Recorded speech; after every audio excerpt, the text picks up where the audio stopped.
नमस्कार दोस्तों, मैं सपना स्वागत करती हूँ आप सभी का एक बार फिर से अपने चैनल टीचर मॉम स्ट्रगल में और एक न्यू ब्लॉग में।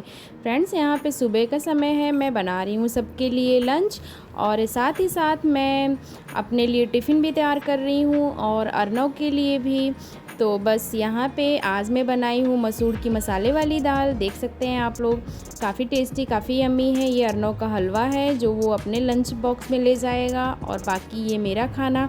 रास्ते में जैसे तैसे करके हम लोग वापस जब आ रहे थे स्कूल से तो बारिश बहुत तेज़ होने लगी और बारिश इतनी तेज़ थी, रेनकोट वगैरह मैं घर पे भूल गई थी क्योंकि इधर कई दिनों से बारिश नहीं हो रही थी, तो इस वजह से मैंने रखना भी छोड़ दिया था। तो यहाँ पे घर में आ गई थी, हालांकि मैं कम ही भीगी थी लेकिन फिर भी बारिश तेज़ होने लगी थी। जैसे ही मैं घर पहुँची और तेज़ बारिश होने लगी।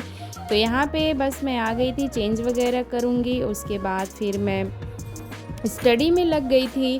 जैसा कि आप लोग देख रहे हैं कि इधर 2-4 दिन से पढ़ाई कायदे से न होने की वजह से थोड़ा सा मन ऐसा विचलित हो रखा था, लेकिन कोई बात नहीं, मोटिवेट रह के ही हमें काम करना है। तो बस यहाँ पे मैं स्टडी अपना कंटिन्यू करने लगी थी और यहाँ पे मैं रिवीज़न कर रही हूँ ज्योग्राफी का और साथ ही साथ मैं साइंस एंड टेक भी पढ़ रही थी और मैं यहाँ पे कुछ नोट्स भी तैयार कर रही थी क्योंकि कुछ चीज़ें मैं नहीं जान पा रही थी, तो इसी वजह से मैं उनका नोट्स भी तैयार कर ले रही थी। और ये नोट्स में अलग अलग सब्जेक्ट की अलग अलग कॉपियाँ बनाई हूँ, तो मैं उन्हीं में ही लिखती हूँ जैसा कि मैं आपको बताई हुई हूँ। और सारे सब्जेक्ट का नोट्स मैं नहीं तैयार करती हूँ, मैं उन्हीं सब्जेक्ट का नोट्स तैयार करती हूँ जो मुझे नहीं आते समझ में बहुत अच्छे से, इसीलिए जिसमें फैक्ट्स वगैरह बहुत ज़्यादा होता है तो वो चीज़ें मैं करती हूँ। तो बस यही बात मैं आप लोगों से भी कहती हूँ कि देखिए, नोट्स वगैरह हमेशा तैयार करिए और जितना हो सके नोट्स को हमेशा शॉर्ट रखिए। और इसलिए मैं बोलती हूँ क्योंकि देखिए, रिवीज़न तो आप किताब को करीब 3 से 4 बार अगर आप पढ़ लेते हो तो चीज़ें आपको समझ में आ जाती हैं। फिर आपको बस मेमोराइज़ करने की ज़रूरत पड़ती है, रिवीज़न करने की ज़रूरत पड़ती है।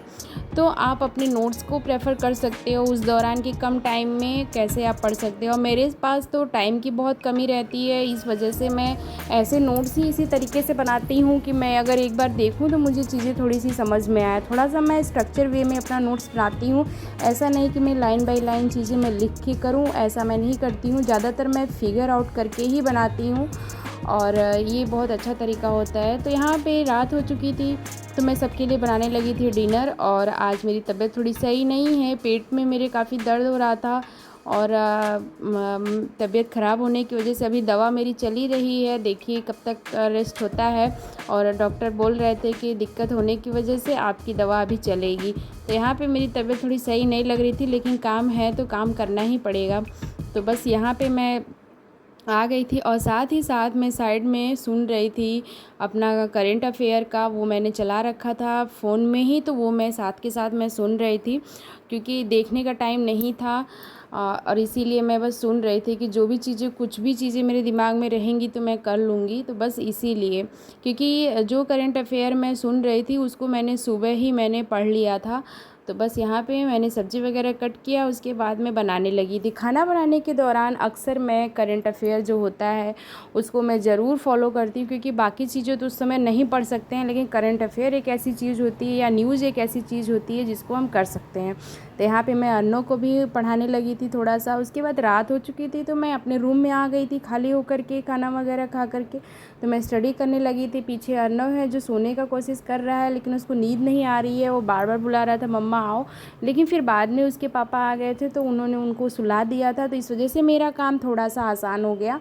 तो फिर मेरे लिए ये चीज़ था कि बाबू अगर सो गया है तो मैं आराम से पढ़ सकती हूँ और रिलैक्स हो करके मैं केवल स्टडी कर रही थी। जैसा कि आप लोग देख सकते हैं मेरी हालत की बहुत थक चुकी हूँ मैं। और क्या कर सकते हैं फ्रेंड्स, सपनों को पूरा करने के लिए अपनी चीज़ों को त्यागना ही पड़ता है, बस ज़िंदगी का यही नाम है। लेकिन सुकून मुझे इसी जीवन में है। ऐसे ही मुझे है कि मैं कठिन प्रयास करके अपना जो लक्ष्य मैं बनाई हूँ उसको पूरा कर लूँ, बस यही मेरा एकमात्र लक्ष्य है जीवन का अभी फ़िलहाल। और एक चीज़ मुझे आप लोगों से ये भी कहना था कि आप लोग जो भी करिए हमेशा इस बात को हमेशा ध्यान में रख के करिए कि आप अपने पे पूरा भरोसा रखते हो कि आप कर लोगे। देखिए, भरोसा करने से खुद पे ये होगा कि आप उस चीज़ को 100% कंप्लीट करने के मतलब रास्ते में आप 70% आप कवर कर लेते हो। तो यहाँ पे मैं फिर गुड मॉर्निंग हो गई थी मेरी, तो फिर मैं आ गई थी स्कूल। वही डेली का वही रूटीन रहता है मेरा। और यहाँ पे मैं बच्चों से एक्टिविटी वगैरह कराने लगी थी। और आज फिर से बारिश बहुत ज़्यादा हो रही है बाहर, और मॉर्निंग में थोड़ी सी बारिश हुई थी, इस वजह से आज तो मैं रेनकोट वगैरह लेकर के आई थी, इस वजह से मैं भीगी तो नहीं। यहाँ पे घर आने के बाद मैंने थोड़ी सी पढ़ाई की, करीब 2 घंटे मैंने स्टडी की। मैं 5 बजे से 7 बजे तक मैंने स्टडी की। उसके बाद मैं चली गई थी डिनर बनाने के लिए, और अर्नव को उनके पापा उनको खिलाए पिलाए और चेंज वगैरह करा दिए। होमवर्क मैंने उसका स्कूल में ही कंप्लीट करवा दिया था, तो इस वजह से मैं बहुत रिलैक्स थी। तो फ्रेंड्स, आप लोग ज़रूर बताइएगा कि आप लोग क्या करते हो, कैसे मैनेज करते हो बच्चों के साथ, जॉब के साथ। और बस इसी मोटिवेशन के साथ मैं अपने इस छोटे से ब्लॉग को यहीं पे ख़त्म करती हूँ, और आशा करती हूँ कि आप लोगों को बहुत पसंद आया होगा।